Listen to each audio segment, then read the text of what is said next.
You know, gaming graphics cards. You just use it to play games on your computer. It's really, really cool. But nowadays we're getting graphics cards like the RTX 5060 at an entry-level price point that can barely play any games that you would want it to play, which is pretty different from what we'd see in the past. The reason why that's the case is pretty obvious to me, and it's because all of those GPU chips that we used to get for gaming are now being shifted towards AI. And look, nothing past this except NVIDIA, January of this year, when they announced their new 50 series graphics cards, and instead of marketing them on their CUDA core count, their clock speed, how much power do they draw, how much FPS can you get in games? No, NVIDIA marketed them on AI performance. The 5090, it's not a gaming graphics card. It has 3400 AI tops. A 5080, you think it can play games? No, it has 1800 AI tops. A 5070 Ti has 1400 tops. And a 5070 has 1000 AI tops. Aren't you happy, gamers? I gotta play games. I don't even know what this shit means. I don't use AI like that. Are these cards, even though they're being called GeForce graphics cards, are they even being marketed towards gamers, or are these just AI cards in disguise? That even though NVIDIA makes these gaming graphics cards, these gaming graphics cards end up getting shipped to China and being used for AI anyways, and we know that NVIDIA wants to do this because they made things like the RTX 5090D, 5090 DIC edition. It was supposed to comply with US regulations to send graphics cards over to China. That 5090D, the regulations changed. They had to make a 5090 Double D edition, which apparently is, I think, approved for shipping to China with the regulations and everything. But at the end of the day, NVIDIA wants to get around this, and they still want to sell these graphics cards to China by whatever means necessary, because there's a huge AI market there as well, even though NVIDIA already markets data center graphics cards specifically for this purpose. But not only has AI seeped into gaming and become something that we never really thought it could have been,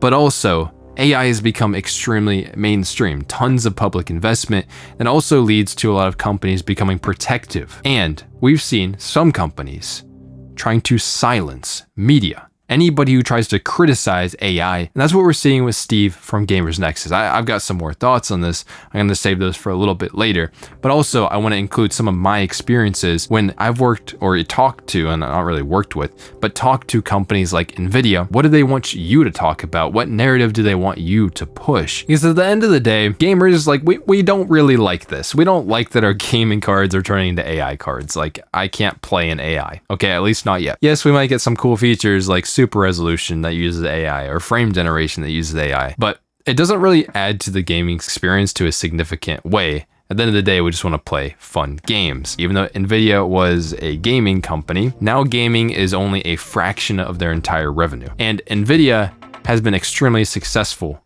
in this strategy. Market valuation is over $4 trillion. You see their stock price here over the past 5 years. Obviously, AI has played a major role in their absolute blast off into the stratosphere. NVIDIA is doing insanely well. And that's because of things like this. AI has been so prevalent that spending on AI data centers is so massive that it's taking a bigger chunk of the GDP growth than shopping is. And I elaborate on this down here in the article, saying that giant tech companies have spent so much on data centers in 2025 that their spending is now contributing more to the US economic growth than consumer spending. So normal people spending money in America less than what companies are spending on data centers. Just the data center part. Microsoft, Google, Amazon, and Meta are the main players investing at staggering levels to build and upgrade data centers that support the exponential demand for AI computing power, because it takes so much to run these models. And with these four companies alone forecasting a record of $364 billion of capital investment just in 2025. And we'll go into this in a bit, but these data centers are actually pretty short-lived. They depreciate very quickly. So I guess you're gonna have to spend more at NVIDIA. We've seen insane investments like this, where Mark Zuckerberg offered an AI researcher $1 billion. He was gonna pay him $1 billion for one person to work on AI. I don't even know if this would have gone through. And we've seen how much is going on with AI. We got Google Gemini here. Then you've got this Google AI video. I wanted to talk about this because graphics cards being smuggled into China. So I generated a video of what this would look like. And apparently this is smuggling GPUs into China. I will say that I think the lighting and everything, like, it looks realistic until you see something, you know, like that happening. And you're just like, what? You walk through like it's a normal ass door in a house.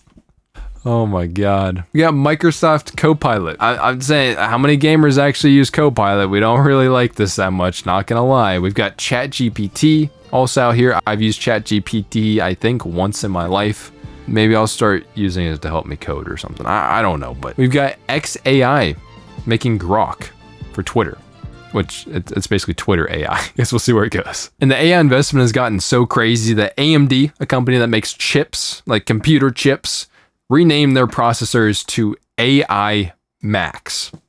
Like, what the fuck is that? I just can't anymore. Like, you know why they named it that? It's because there is an NPU, a neural processing unit on it, that is capable of up to 126 tops. Just the NPU is capable of 50 tops, which in comparison to even RTX 5070, like the 5070 was 1,000 tops. I don't know if that's the same way of measuring it, but these are like not even comparable. But they call it AI Max. Oh man.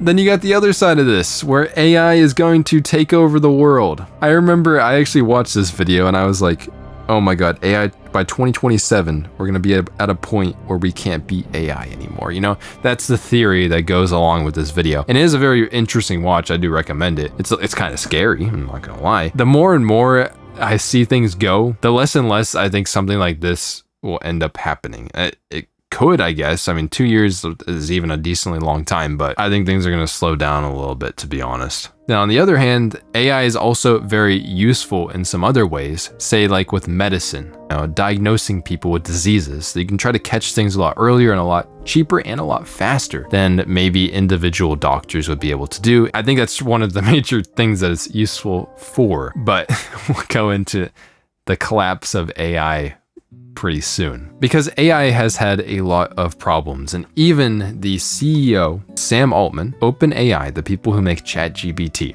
probably one of the most used AIs in the world, even that guy is saying that AI is possibly a bubble that is ready to burst. If this is a publicly traded company, that would be awful. You'd never be able to say something like that. OpenAI is a privately traded company, and that's one of the things that makes me think that this whole AI bubble is hanging on by more of a thread than a lot of people want to make it out to be. And I can prove this to you simply with this. So here's the S&P 500. If you guys aren't aware of what this is, basically it's a big conglomeration of 500 of the most valuable companies on the New York Stock Exchange. And if you were to invest your money into this index fund, then it spreads it among all the companies. Basically, that's essentially how it works in a simplified form. As you can see, over the past 5 years, the S&P 500 has increased quite a bit, almost 84%, which is pretty damn good. Despite it being the top 500 companies in the US, you can see that Nvidia, just them, holds over 7.5% of the entire weight of the S&P 500. Like, if Nvidia were to go down, like 7% of the S&P 500 would just be gone. That's supposed to be 500 companies. Nvidia would be like, is that 0.2% of it? It should be, if it was evenly weighted, 0.2%. But it's so heavily weighted towards the top here. Microsoft is over 6%. Apple's over 5%, almost 6%, honestly. Amazon, over 4%. Meta, another AI company, over 3%. Google, AI companies, you know what I mean? 2%. So like insane amounts of this entire S&P 500 is just laying on the shoulders of AI companies right now. If that doesn't scream bubble to you, I don't know what does. There's so much investor hype up into these companies that everything is resting on their shoulders. With a possible bubble about to burst about AI, it wouldn't really surprise you that some companies want to act like that it's not happening, that it's not dangerous, and that everything is fine. And you might have noticed when I showed you some of that footage of the medical research about AI, you see in the bottom left corner of the screen, it actually says it is by Bloomberg that made that little documentary. Bloomberg is a company that gets financial news, gives financial advice, and gives like databases for companies to work with investors. They're a multi-billion-dollar company that makes so much money giving advice and distributing information. They are very, very involved with companies like Nvidia. Obviously a huge AI company right now. They're involved with like China, trying to keep a good relationship with China as well. And Bloomberg is trying to silence people that criticize anything that could go against their narrative. As Gamers Nexus made a documentary about going to China, going to Hong Kong to see how these graphics cards are getting distributed. Obviously, when you end up going into the country, then you see that these gaming graphics cards end up getting used for AI. They even get modified to be better for AI, but like by adding memory to them and stuff. Gamers Nexus went and exposed this. And then Bloomberg went ahead and copyright striked them for their over 3 hour documentary. You might wonder, it's like, well, why did they copyright strike them? Gamers Nexus did include a little bit of Bloomberg's footage in it, but it was just a few, like I think it was under a minute of footage, and just a few seconds of it even had audio. And it was of the president, Donald Trump, speaking, and then Gamers Nexus quoted him. This is an old chip China already has. I deal with Jensen, who's a great guy, and NVIDIA. But the H20 is obsolete. It's one of those things, but it still has a market. So I said, listen, I want 20%. He said, would you make it 15? So we negotiated a little deal. And I said, good, if I'm going to give it to you, because they have a restricted, it's really known as a restrictive covenant. It's like, how else are you going to quote the president? That's like what the footage, that's the footage. Like, what else are you supposed to do with it? How are you going to prove that the president said this without showing that clip? It makes no sense whatsoever for this to be a copyright strike. This should be completely under fair use. It is literally seconds, an entire over 3 hour documentary. Gamers Nexus actually reached out to Bloomberg. We called Bloomberg Legal to confirm that Bloomberg takedowns at gmail.com was in fact controlled by Bloomberg. I was met with a rude response from the legal team telling us that we needed to communicate to them only through lawyers. But they did confirm that this is a Bloomberg address, and they also confirmed that they manually reviewed the strike. They, in fact, manually reviewed the strike while I was on the phone with them. So someone has looked at this. And since they won't let us ask them questions via the phone, I guess we'll just do it here. Bloomberg actually did this manually. So like they wanted this to happen. Now, luckily, Gamers Nexus made an appeal to YouTube. YouTube has accepted our counterclaim, which means our video will go back online in about 10 days. Any footage I'm showing you in this is actually because I didn't record it, because I was watching it and I only watched like an hour or so of it so far because it's like a 3 hour documentary. It's crazy. But any footage I show you in this is actually a re-upload from somebody else on YouTube. I'll link the official Gamers Nexus video when it actually gets posted back up. I'll link that in the description here. So Bloomberg probably wants to silence Gamers Nexus because exposing this harms their relationship with Nvidia. Bloomberg gets exclusive reviews from Nvidia with like Jensen Huang. You get exclusive information. Obviously, Nvidia is one of the biggest companies in the world right now. I think they are the biggest company in the world right now. So like, there's a lot of eyes are on them, and they get a lot of exclusive coverage. It's very valuable for Bloomberg. And Nvidia is like so focused on this AI stuff. Obviously, it's making them a ton of money. It's where they want to take their business. And I wanted to give my experience working or talking to them, really, because they've sent me some review samples and everything. When they talk to you behind the scenes about stuff, they really want you to mainly just cover the AI features on the graphics cards, even pertaining to gaming. So if you're going to be doing gaming content, you better be covering that AI super resolution. Like, you better be covering that AI frame generation. You better be talking about that neural textures or something, which isn't in any games yet or anything. Ray tracing, and that uses AI to reconstruct the rays to make the rays look better. It's not like any of these things are bad technologies, but when you talk about any of their graphics cards, and if you talk to them behind the scenes about stuff, that's what they want you to push. They want you to be talking about these features. That's it. It's pretty crazy, especially when the graphics cards don't really offer that much beyond that. We see with so many of the cards, they're just not very good value, even compared to the last generation or even the generation before that. It wouldn't surprise me. Talk shit about AI and you're gonna get silenced. You're gonna get censored. And I think it's honestly, AI is in this very, very particular spot where it feels like it's in a bubble. It seems like the AI investment is starting to slow down, and that's for good reason, because it's not doing shit. There's a study from MIT that showed, and I can't really see this full article here, which is kind of annoying. Wall Street's biggest fear was validated by a recent MIT study indicating that 95% of organizations studied get zero return on their AI investment. That's not a very good ratio. that could show that there's a ton of AI hype going on. If you're anybody who has a brain, have a little bit of common sense knocking around your noggin up here, this wouldn't surprise you. Like, has anybody really felt the effects of AI? Has anything been genuinely useful in your life? Other than maybe AI algorithms that feed you content or that are going to try to study you and invade your privacy about what are you doing so they can sell you products and advertise to you in a certain way. Like, other than that kind of bullshit that nobody really likes, but we're probably going to have to experience in our lifetimes, how has AI really benefited us at the end of the day? And we're seeing investments start to slow down. And when investments slow down, that is actually the popping of the bubble. We see things like with Meta here. They used to spend a ton of money on AI, and they honestly still do. It's an insane amount of money. They offer those insane deals for AI researchers and everything. But now Meta has paused hiring on their AI division. Could be that Meta has hired everybody that they actually need to get what they want done. Or it could be that the money's drying up. They're not getting a return on their investment very quickly. It's costing so much more than it's making. That yeah, AI might be very, very valuable in the future, and it wouldn't surprise me. I think there's genuine use to this stuff. Unlike something like cryptocurrency, which had insane amounts of hype behind it, cryptocurrency didn't really turn into anything. But we did see something similar to like this with the internet. Back when it was starting to blow up in the early 2000s. I was just a little baby at this point, by the way. But the internet got insanely hyped up. There's companies like AT&T, Comcast that were making so much money or getting investor hype like crazy.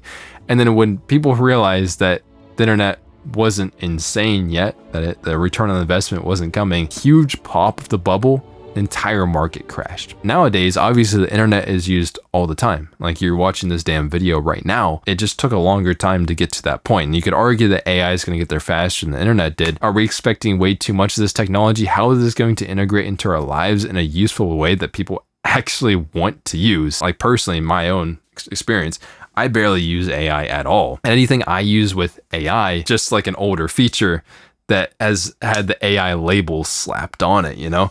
Like I use it for audio transcription when I'm editing videos. I use it to make like Magic Eraser, you know, it's on the Google phones and everything. I basically do that to edit photos. And then other than that, I have no clue what I use AI for. Okay, I mean, all of you guys might be very different than me, but if I were to say a specifically AI branded feature, is not that much.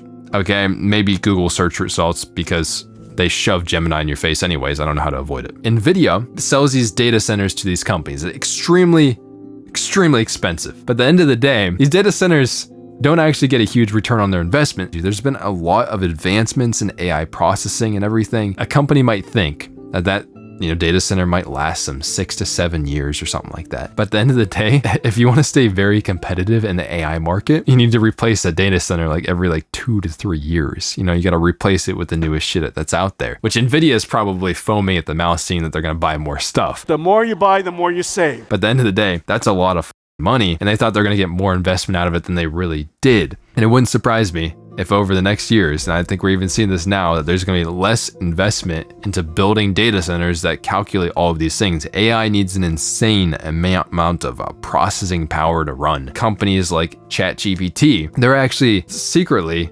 reducing the model quality that people are using with ChatGPT in order to save on the electricity. They're hitting their electricity limits, their data center limits as well, because there's so many people using it and it's so costly to run. AI is having a ton of scaling problems. I'm not a fortune teller. I don't know when this is going to happen, but I definitely see this bubble popping at some point in time. And that might send us into a recession, but I'm already feeling like we're in a recession. These huge higher up investors and everything just don't feel it, okay?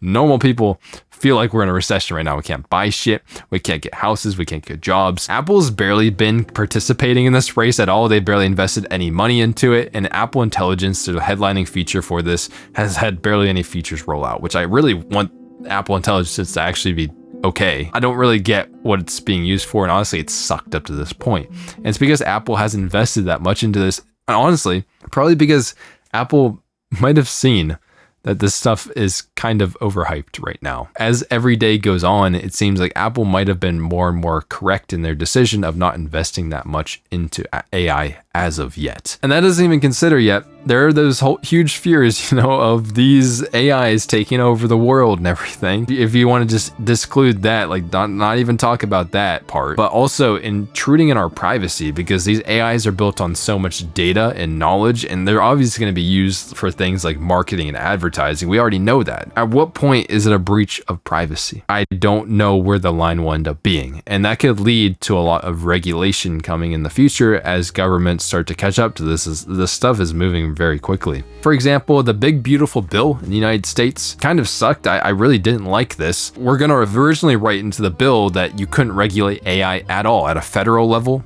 or at a state level, but eventually it did get amended to say that, states can continue to regulate AI. So at least in the United States, this stuff is going through. I only really have United States experience. I think in some other countries, AI regulations are starting to come through, but this stuff can get very invasive and it needs to be tamed. And if we don't want AI to take over the world, either extinct humanity by 2027, then we probably need to figure out what's going on. And just a quick addition here, AIs are now cannibalizing themselves. At least that's what the news is putting out, where they're trying to train AI models on themselves to iterate further because they've actually run out of data. And I would assume that over time, this means that they're going to need less processing power. They're going to get more efficient if they're training off of themselves. And that would mean that these companies wouldn't need to buy nearly as many data centers, which would also destroy a lot of the investment that's going into AI. But yeah, I really wanted to take a moment and just talk about the AI bubble, and that leads to a lot of insecurity and then overprotectivism that companies like Bloomberg might do to silence creators like Nexus for making something that exposes all the truths, the harsh realities that are going on. It brings into question a lot of what these companies are doing. Below obviously show tons of support to Nexus, and when their video goes up, it should be within the next 8 days at this point, or 7 days. Make sure to watch that video and really boost it, because I think it's interesting that there's been a Streisand effect about this, that Bloomberg copy strike the video. And I have a feeling that when it comes back, this is going to go much bigger than it even was. So a huge shout out to Nexus for doing all the work that goes into that. Making that much of a video just for it to be copy striked is devastating. I'll link it when it is back up on their channel in the description here, so go check it out. That's been it for me. Let me know what you think about this whole AI situation, and I'll see you in the next video. Peace.